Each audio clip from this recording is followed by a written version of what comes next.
እንግዲህ ኑሃሚንና ኤርሚያስ ተጣልተዋል። እንዴት ናሆሜን አፈቅረዋለሁ ብለሽ ለአባትሽ ትናገሪያለሽ?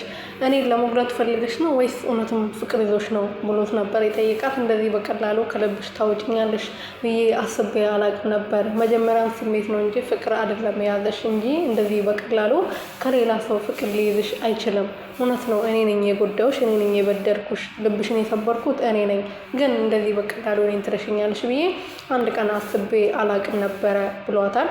እሷም ደግሞ እኔ አንዴ ከጠላው ጠላው፣ አንዴ ከወደድኩ ወደድኩ። ስለዚህ አሁን አንተ ረስቻለሁ፣ የራሴን ህይወት እየኖርኩ ነው። ደግሞ ፍቅር ቢዘኝ ባይዘኝ አንተ ምን ይመለከተሃል ብላ መልሳለታለች።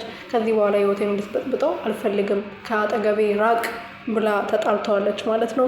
እንደዛም ሆኖ ደግሞ ናሆሜና አምራን ተገናኝቶ ነበርና እሱ እየጠጣ ባለበት ቦታ ሄዳ እባክህ ናሆሜ ይቅርታ አድርግልኝ፣ እኔ ያላንተ መኖር አልችልም፣ ያላንተ ህይወት ጨልማብኛለች ብላ ይቅርታ ለመጠየቅ ሞክራ እግሩ ስር ተደፍታ ይቅርታ ልጠይቀው ሞክረ ነበርና ናሆሜ ደግሞ እኔ ከዚህ በኋላ እንደ አንቺ አይነት ሴት ጋር አልተዋወቅም፣ አንቺን መቼም አልፈልግሽም ብሏታል። ይቅርታሽንም አልፈልገውም፣ አይንሽም ማየት አልፈልግም፣ ከዚህ በኋላ አጠገቤ እንዳደርሽ ስልክም እንዳትደውይልኝ፣ እንዳንቺ ልክስክስ የሆነ ሰው ጋር እስከ ዛሬ ድረስ ለካ ስትበዘብዥኝ ነበረ። በእኔ ብር ነበር ስትኖር የነበረው። እንዴት ያለ እኔ መኖር አያቅትሽ?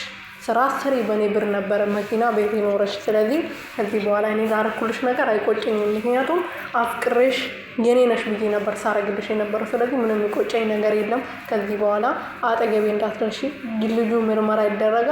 የኔ ልጅ መሆኑ ከተረጋገጠ ልጄ መቼም ላንቺ አልተወልድሽም፣ መደረግ ያለበትን ነገር አረግለታለሁ ለልጄ ብሎ አባሯታል ማለት ነው። እዛው ጋር ጥሏት ነው ሄደው።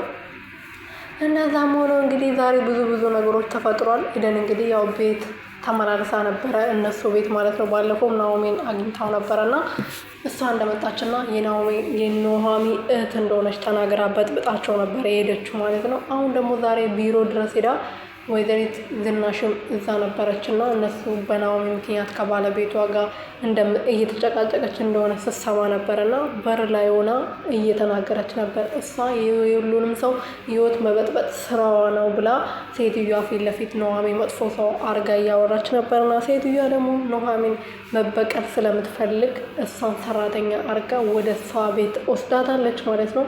አሁን እንግዲህ ኑሃሚ በጣም ችግር ውስጥ ነች። በዚህ በኩል አምራን እሷን መጉዳት ትፈልጋለች። ኤደንም እንደዛው፣ ወይዘሪት ዝናሽም እንደዛው እሷን ለመጉዳት የሚፈልጉ ብዙ ጠላቶች አሏት። ሶስቱም ደግሞ ተገናኝተዋል ማለት ነው። ዝናሽ፣ አምራን፣ ኤደን ማለት ነው። ኤደን እንግዲህ ኤደንና አምራን ተገናኝተው ነበርና እንግዲህ የኑሃሚ እህትና የኑሃሚ ጠላት እንደሆነች አውቃለሁ። እኔም እንደዛ የሷ ጠላት ነኝ። ስለዚህ እንድንተባበርና እቺ ልጅ እንድናጠፋት እፈልጋለሁ ብላ እየተነጋገሩ ነበርና ኤደንም ደግሞ ይሄ ነገር በጣም ነው ደስ የሚላት። ኑሃሚን ለማጥፋት የማታረገው ነገር የለም። በዚህ በኩል ደግሞ ኤርሚያስ እንግዲህ ያውቃል ኑሃሚን ለመጉዳት ደፋ ቀና እያለች እንደሆነ። ኤደንም ደግሞ እዛ ቤት እንደገባች ኑሃሚን ለመጉዳት እንደሆነ ያውቃልና እሷን ለመጠበቅ ብዙ ነገር ያደርጋል ብዬ አስባለሁ። አምራንን ደግሞ እሷን እንዳትጎዳ የሚያደርግ ይመስለኛል። እስቲ ለማንኛውም የምናየው ይሆናል። ለማንኛውም ኑሃሚን በዚህ አጋጣሚ በጣም ከባድ ነገር ውስጥ ገብታለች። አሁን ወደ ስቃይዋ ትመለሳለች ማለት ነው። ቤተሰቦች ይህን ቻናል ሰብስክራይብ፣ ሼር፣ ላይክ እያረጋችሁ የመደወል ምልክቱን እየነካችሁ እንድታበረታቱኝ በትህትና ጠይቃችኋለሁ። የኔ ውድ የሆናችሁ እንቁ የሆናችሁ ቤተሰቦች ማለት ነው። እናንተ ካላበረታታችሁኝ ምንም ጥቅም ስለሌለው ማለት ነው።